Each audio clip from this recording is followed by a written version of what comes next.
તાપી જિલ્લાના સોનગઢ તાલુકાના ચીમેર, મેડા, ધનમોલી અને ખાંજર સહિતના ગામોની મહિલાઓ આજે કલેક્ટરના સ્વાગત કાર્યક્રમમાં મોટી સંખ્યામાં પહોંચી હતી।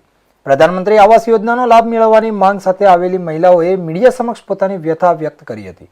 મહિલાઓનો આક્ષેપ છે કે આઝાદી બાદથી અત્યાર સુધી તેમને સરકારની અનેક કલ્યાણકારી યોજનાઓનો લાભ મળ્યો નથી અને આજે પણ તેઓ મૂળભૂત સુવિધાઓથી વંચિત છે।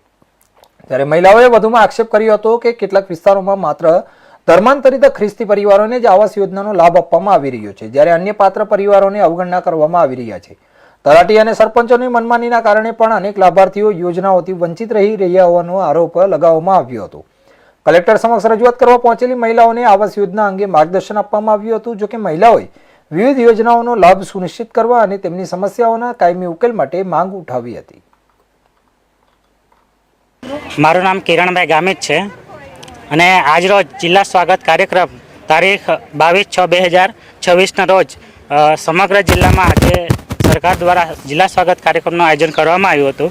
તો અમે સોનગઢ તાલુકાના સમગ્ર ગામડામાંથી મોટી સંખ્યામાં અહીં અમે કલેક્ટર કચેરી ભેગા થયા હતા અને સૌને પ્રશ્ન એ હતો કે અમારે આઝાદી પછી અમને હજુ સુધી આવાસ યોજનાનો કોઈ લાભ મળ્યો નથી અને જેમને મળે છે તો એમનો કેવી રીતે મળે છે? એમને બે વખત એમનો આવાસ યોજનાનો લાભ મળી ચૂક્યો છે, છતાં પણ એમનો લાભ મળે છે અને જે તાલુકા કક્ષાએ કે ગ્રામ્ય કક્ષાએ જે સર્વે કરવામાં આવે છે તો એ બાબતે ગ્રામજનોને માહિતી આપવામાં આવતી નથી અને આમ જોવા જઈએ તો તલાટી કે સરપંચ દ્વારા મનસ્વી રીતે જે ધર્માંતરિત થયેલા ક્રિશ્ચન લોકો છે એમને સૌથી પહેલાં આવાસ યોજનાનો લાભ આપવામાં આવે છે કે સરકારને અન્ય યોજનાનો લાભ પણ આપવામાં આવે છે અને જે આદિવાસી હિન્દુ ધર્મને માને છે તો તેમને આ સરકારી યોજનાનો દરેક યોજનાઓથી વંચિત રાખવામાં આવે છે એવું મારું એક માનવું છે। હા, લાલજીભાઈ માણિયાભાઈ ગામિત રે મેળા અમે આજે મોટો સમૂહમાં આવ્યા છે।